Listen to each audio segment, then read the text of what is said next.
Hello बच्चों, तो आइए आज चलते हैं हम लोग थर्मल फिजिक्स पर और उसके कुछ बेहतरीन क्वेश्चन करते हैं जो आपके एग्ज़ाम के पॉइंट ऑफ व्यू से काफ़ी ज़्यादा इम्पोर्टेंट होने वाला है।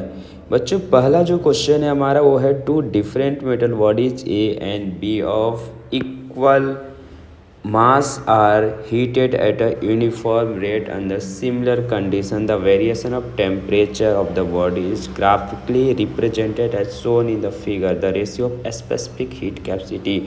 बच्चों, आपसे पूछा है सी ए बाई सी बी का जो वैल्यू होगा वो क्या होगा। और एक बॉडी ए है, दूसरा बॉडी बी है बच्चों, और हमें C A by C B का वैल्यू बताना है। तो बच्चों, अगर आपको याद होगा Q is equal to M C delta T होता था, राइट बच्चों।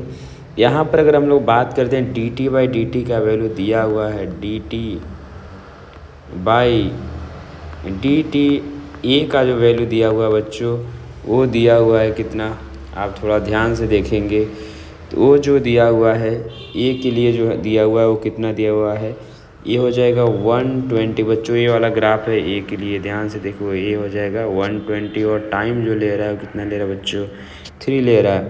तो ये हो जाएगा 3, डेट विल बी 40। और वही मैं D T by small D T और बी के लिए बात कर लूँ बच्चों, तो ये देखो कितना हो जा रहा है, 90 हो रहा है, 90।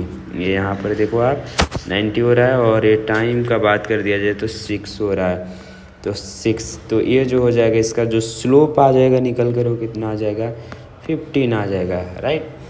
अब हम लोग क्या करेंगे बच्चों कि आपको पता है कि जो D Q by D T है ए के लिए और D Q by D T है बी के लिए, उन दोनों का वैल्यू सेम होगा।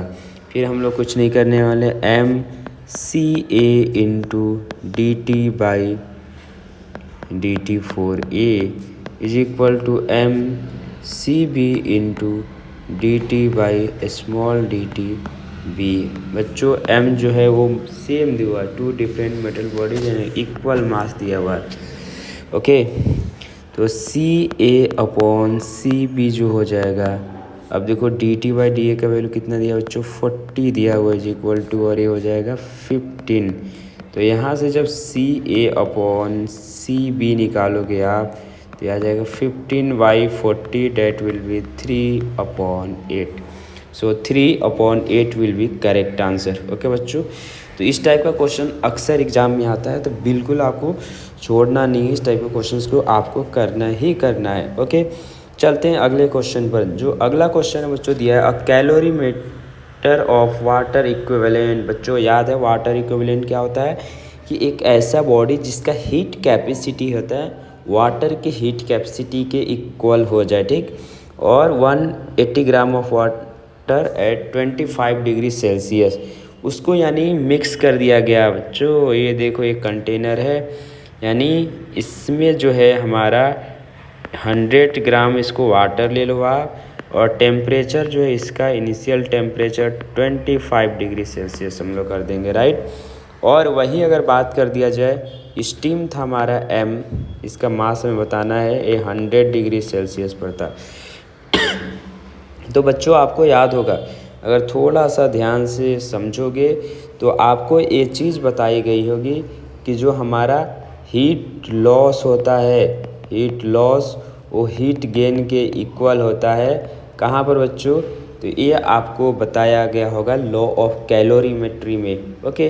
अब मिक्स करें, फाइनल टेम्परेचर जो बच्चों दे दिया है, फाइनल टेम्परेचर उसका वैल्यू यानी टी एफ का जो वैल्यू दे दिया बच्चों, कितना दे दिया है, 31 डिग्री सेल्सियस दिया हुआ।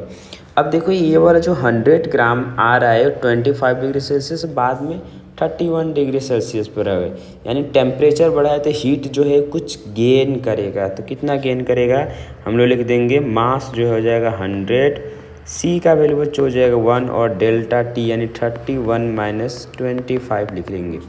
और बच्चों इसके बाद एम ग्राम स्टीम था, तो एम, और ये क्या कर रहा है, एल प्लस हम लोग कर देंगे बच्चा एम इंटू, और ये हो जाएगा 1, और ये हो जाएगा 31 - 100।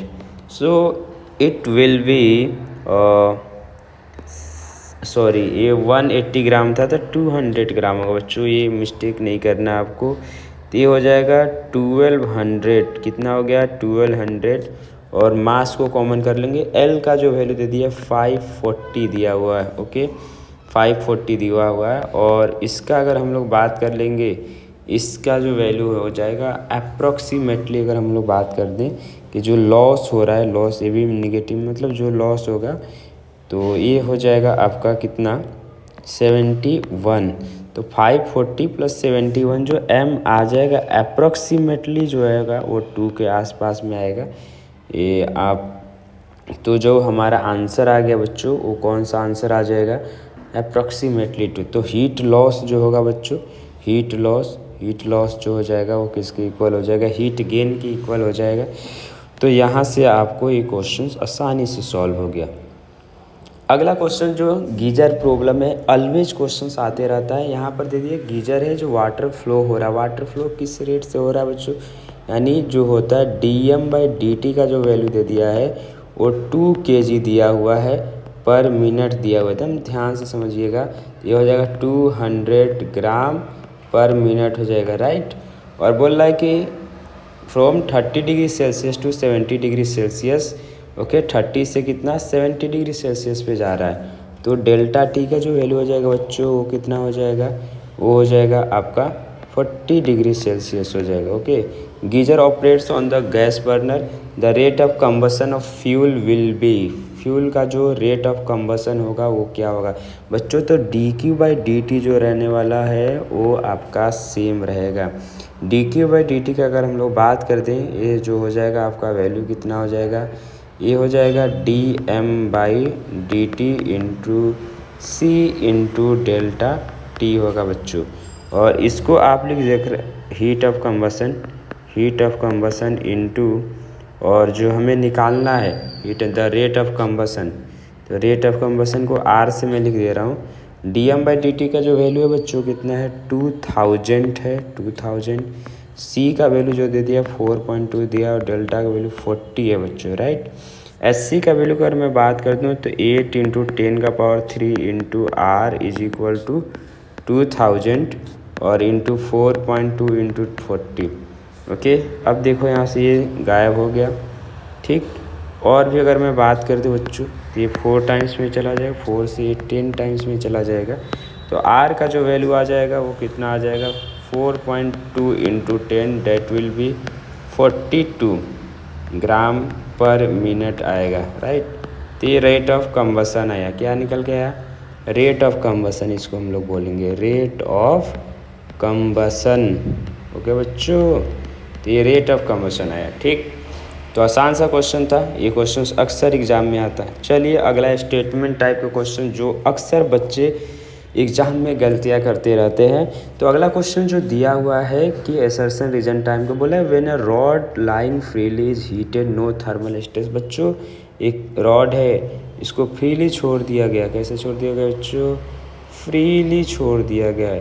तो अगर फ्रीली छोड़ दिए हो, यहाँ पर कुछ भी फोर्स नहीं लग रहा है, तो ये जो होगा कोई भी स्ट्रेस नहीं आएगा। आपको ये पढ़ाया गया होगा, जब अगर इधर कुछ रहता इफ़ रहता तब स्ट्रेस आता, बट ये नहीं है तो फिर कोई स्ट्रेस नहीं आने वाला है। तो स्टेटमेंट 1 जो है वो करेक्ट है। On heating the length of the rod increases, बिल्कुल कि अगर हम लोग टेम्परेचर को बढ़ाएंगे बच्चों तो जो लेंथ होगा वो भी क्या होगा इंक्रीज होगा, तो ये भी करेक्ट है। बट दोनों में कोई रिलेशन नहीं है, ओके। तो both A and R are true but R is not the correct explanation of A, so A will be correct answer, okay. चलते हैं अगले क्वेश्चन पर। चलिए अगला एक बेहतरीन सा क्वेश्चन आपके सामने आ चुका है। 2 different wires having length L1 and L2 and respective temperature coefficient of linear expansion α1 and α2 are joint into in. बच्चों थोड़ा ध्यान से समझो आप, यहाँ पर क्या दे दिया हुआ है, यहाँ पर जो दिया हुआ है आपके पास 2 रॉड दे दिया है। क्या दे दिया बच्चों, 2 रॉड दे दिया है, और उनका लेंथ जो दे दिया है L1, और ये क्या दे दिया हुआ है L2 दे दिया हुआ है। ये α1 है, ये α2 है। तो हमें अल्फ़ा इक्विवेलेंट का वैल्यू पूछा हुआ है। ओके, समझ में आया। सबसे पहले मैं डेल्टा एल इफ़ेक्टिव लिखूँगा बच्चों, वो क्या हो जाएगा, delta L1 plus delta L2 हो जाएगा, राइट। सो हम लोग डेल्टा L1 जो होता है अल्फ़ा, ये हो जाएगा L1 into delta T, plus ये हो जाएगा alpha L2 into delta T, और डेल्टा एल इक्विवेलेंट को हम लोग क्या लिख सकते हैं, अल्फ़ा इक्विवेलेंट लिखेंगे, और इसके साथ साथ डेल्टा टी लिखेंगे, और हम लोग ये लिख देंगे L1 प्लस L2 जो टोटल लेंथ हो जाएगा। डेल्टा टी जो हो जाएगा बच्चों क्या हो जाएगा, कैंसिल आउट हो जाएगा।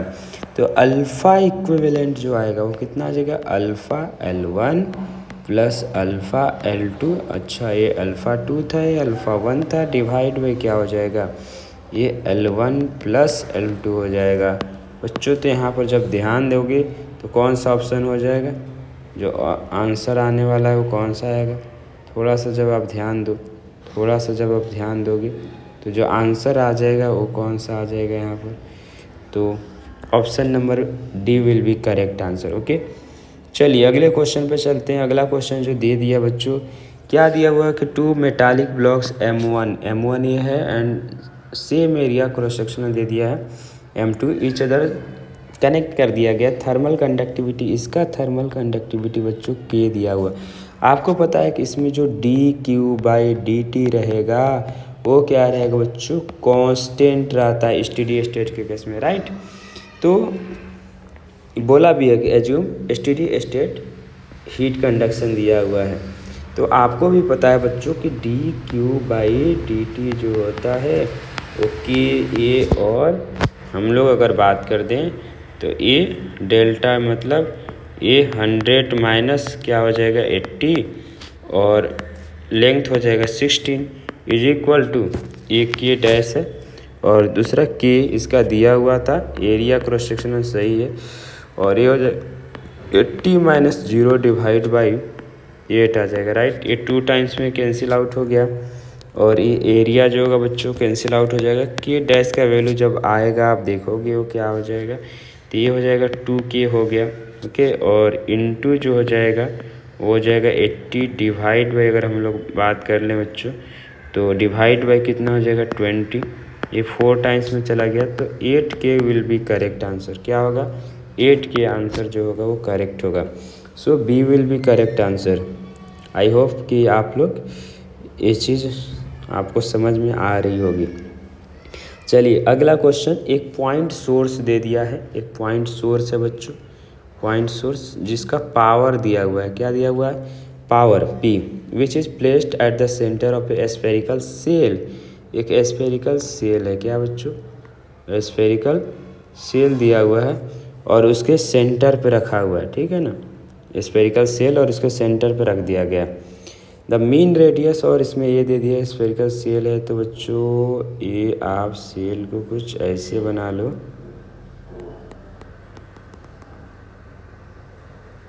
सेल को यस कुछ ऐसे बना लो अब, ठीक। अब ये थोड़ा सा ऐसा कुछ दिया है, थिकनेस दिया हुआ होगा T इसका थिकनेस, ओके। हीट जो है ऐसे फ्लो ट्रेवल कर रहा होगा, ऐसे ट्रेवल कर रहा है हीट, ओके। तो यहाँ पर आप जानते हो कि dQ/dt जो होता है KA इंटू T अपॉन जो हो जाएगा वो स्मॉल t यानी थिकनेस लेंथ के इक्वल होगा बच्चों। ये पावर है, ये क्या है, dQ/dt, यही तो पावर है। और K हो जाएगा एरिया का, अगर हम लोग बात करते हैं वो कितना हो जाएगा, क्रॉस सेक्शनल एरिया 4πr² हो जाएगा इंटू T स्मॉल t आ गया। तो यहाँ से देखिए जो थिकनेस आएगा इसका, thickness K 4πr² T divide by क्या आ गया, P आ गया, यानी ये पावर निकल के आया, राइट। तो ये क्या आ गया, ये जो आ गया हमारा, ये पावर निकल के आया, ये पावर है। So it will be correct answer. तो बच्चों ये ध्यान में रखना है, इस टाइप से अक्सर क्वेश्चन पूछे जाते हैं। बच्चों अगर अभी तक आप हमारे चैनल को सब्सक्राइब नहीं किए हो तो चैनल को सब्सक्राइब कर दो, जिससे आपके आने वाला जो जूनियर है उनको हेल्प मिलता रहेगा। अगर आपको कंटेंट अच्छी लग रही है तो बच्चा अगला जो क्वेश्चन दिया है कि a body radiates energy 5 watt at a temperature of 127 degree Celsius. If the temperature is increase to 927 degree Celsius then it radiates energy. बच्चों D Q by D T यानी पी जो होता था सिग्मा ए टी का power 4 होता था, आपको याद रहना चाहिए। तो P1 बाई P2 जो हो जाएगा वो जो हो जाएगा बच्चों वो कितना हो जाएगा, T1 का पावर 4 डिवाइड बाई T2 का पावर 4 हो जाएगा, राइट। P1 का वैल्यू 5 दे दिया है, P2 हमसे पूछा हुआ है, T1 का जो वैल्यू दे दिया 127 डिग्री सेल्सियस यानी 400 डिवाइड बाई कितना हो जाएगा 927 यानी इसको करेंगे 1200। ये 2 जीरो से 2 जीरो कैंसिल आउट होगा, ये पावर 4 होगा, राइट। तो 1/3 का पावर 4 हमें करना है। 1/3 कितना होता है, 1/81 होता है। तो P2 जो आ जाएगा बच्चों वो कितना हो जाएगा 81 इंटू 5 डेट विल बी 405 वाट। क्या आ जाएगा आंसर 405 वाट। और वो कौन सा आंसर होगा, सी विल बी करेक्ट आंसर। समझ में आ गया बात। चलो आगे चलते हैं। अगला जो क्वेश्चन है हमारा वो क्या है कि the temperature of an ideal gas is increase from 200 kelvin to 800 kelvin. यानी एक टेम्परेचर है जो 200 केल्विन से 100 केल्विन में, अगर बोल रहा है कि जो हमारा जो RMS स्पीड है वो V0 है। बच्चों VRMS जो होता है वो √T के डायरेक्टली प्रोपोर्शनल होता है। तो हम लोग V0/V इज इक्वल टू √ कितना कर लेंगे 200 डिवाइड बाई 800। ये 2 जीरो से 2 जीरो कैंसिल आउट हो जाएगा, 1 क्या आ जाएगा 2 आ जाएगा। तो 1/2 आ गया, V is equal to 2V0। 2V0 कौन सा आंसर हो गया बच्चों, देखो थोड़ा ध्यान से, तो 2V0 ये आंसर होगा। ओके, तो यहाँ से क्वेश्चन आते ही आते हैं, तो बिल्कुल पढ़ कर जाना है। अगला जो क्वेश्चन है हमारा the mean free path of A molecule eight a certain gas. तो मीन फ्री पाथ जो है वो लैम्डा का वैल्यू दे दिया कितना 1500 डी दिया हुआ है, और डी डायमीटर है of the gas molecules while the maintaining the standard pressure. Okay 273 जब था, ओके जब टेम्परेचर STP पर 273 पर बोला है 273 kelvin. The mean free path of the molecule set यानी जब टेम्परेचर का वैल्यू 373 केल्विन रहता है तो लैम्डा का वैल्यू क्या होगा। बच्चों आप देखो लैम्डा और टी के बीच में जो रिलेशन होता है, lambda directly proportional to T होता है।